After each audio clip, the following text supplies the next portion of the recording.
আমার নবীরে গালি দিলে রাষ্ট্রীয়ভাবে সর্বোচ্চ শাস্তি তার নিশ্চিত করতে হবে, ঠিক কি না? এই 10টা কমন গ্রাউন্ডকে সামনে রেখে বিশাল জনসমাবেশ করেন সোহরাওয়ার্দীর ময়দানে, সবাই আসেন। জামাত ইসলাম, হেফাজতে ইসলাম, ইসলামী আন্দোলন, পীরের মুরিদ, তাবলিগ, খেলাফত মজলিস, সবাই একসাথে হন, তাহলে সবাই জানবে যে এই 10টা বিষয়ে আমরা একমত। বলেন, এই ঐক্যতে আপনার দরবার যাবে? দরবার নষ্ট হবে? আপনার দল নষ্ট হবে? আপনার আকীদা নষ্ট হবে না। আমার মাথার তাজ সম্মানিত ওলামায়ে একরাম, এই 10টা কমন গ্রাউন্ডে যদি এক হন, আপনার আকীদা নষ্ট হবে। আপনার আকীদা আপনার, আমার আকীদা আমার, আপনার দল আপনার, আমার দল আমার, আপনার পলিসি আপনার, আমার পলিসি আমার, কারো কিছু নষ্ট হবে না। কিন্তু যে বিষয়ে আমরা সবাই একমত, এরকম 10টা মৌলিক পয়েন্টে আমরা একমত হতে চাই কি চাই না?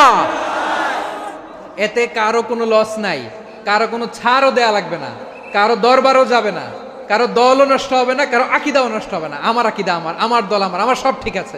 শুধু এই বিষয়ে আমি একমত, তুমি একমত, তুমিও একমত, তো আমরা সবাই একসাথে বসে জানান দেই যে এগুলোতে আমরা একমত, শোডাউন করি। বাংলাদেশের যে কোনো মহাসমাবেশকে সেই দিনের মহাসমাবেশ ছাড়িয়ে যাবে, চিল্লায় বলো ঠিক কিনা? এরপর জেলায় জেলায় বিভাগীয় আপনারা ওয়ার্কশপ করেন, সেমিনার করেন, আইস ব্রেকিং প্রোগ্রাম করেন, এইভাবে আমাদেরকে আগাতে হবে। তাহলে number 1 common ground based, number 2 issue based, issue ভিত্তিক ঐক্য। যখনই জরুরি কোনো ইস্যু আসবে আমরা ঐক্যবদ্ধ হব। রাজি আছেন সবাই? সবাই রাজি আছেন? আল্লাহ তাআলা আমাদের সবাইকে ঐক্যবদ্ধ জীবন ধারণের তৌফিক দান করুক, আমরা পড়ি আমিন। আমরা যদি বিচ্ছিন্ন হই, একে অপরের যদি মারামারি করি, একজন যদি আরেকজনের কাফের ফতোয়া দেয়, আমাদের কি ক্ষতি? শুনবেন? কথা কয় না, শুনবেন? 1 নাম্বার ক্ষতি হচ্ছে, আমরা যদি বিচ্ছিন্ন হই আমাদের শক্তি কমে যাবে, আমাদের পাওয়ার আমরা হারাবো। আমাদের কি হারাবো? পাওয়ার। মনে রাখবেন, যখন আমি একা থাকি তখন আমি ব্যক্তি, যখন আমরা সবাই মিলি তখন আমরা শক্তি। এই শক্তি নিয়ে আমাদের সামনে এগিয়ে যাওয়ার দরকার আছে না নাই? তাহলে আমরা যদি নিজেরা বিরোধে লিপ্ত হই, আমাদের ক্ষমতা, পাওয়ার ছুটে যাবে। আমরা এই পাওয়ার হারাতে চাই না, ঠিক কিনা বলেন? রব্বুল আলামিন ঠিক তাই বললেন।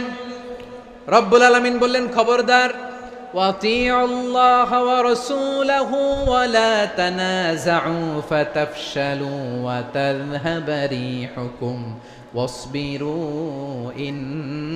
ইন্নাল্লাহা মা'আস সাবিরিন। আল্লাহর আনুগত্য করো, নবীর আনুগত্য করো, কিন্তু খবরদার নিজেরা বিরোধে লিপ্ত হয়ো না, নিজেরা মারামারি করো না, তাহলে তোমাদের শক্তি কমায় দিবে কে? ফাতাফশালু, তোমরা সাহস হারাবা, ওয়া তাযহাবা রিহুকুম, তোমাদের শক্তি কমে যাবে, পাওয়ার কমে যাবে। তাহলে আমরা যদি নিজেরা মারামারি করি, আমরা নিজেরা যদি বিচ্ছিন্নতায় লিপ্ত হই, আমরা যদি মতানৈক্য করি, তাহলে আমাদের শক্তি কমে যাবে, ঠিক কিনা? আমরা শক্তি কমাবো। আচ্ছা, ছোট্ট একটা বাঁশের কঞ্চি যদি আপনারা দেয়, পায়ের মধ্যে ধাক্কা দিয়ে ভাঙতে পারবেন না? এরকম বাঁশের কঞ্চি যদি 20টা একসাথে জোড়া লাগায় দেয়, ভাঙতে পারবেন? কথা বোঝে নাই মনে হয়। চিকন একটা বাঁশের কঞ্চি দিলে ভাঙা যাবে না? এরকম চিকনই 20টা বাঁশের কঞ্চি একসাথে লাগাই দিলে ভাঙতে পারবেন? কারণ যখন আমি একা থাকি তখন আমি ব্যক্তি, যখন আমরা সবাই মিলি তখন আমরা শক্তি।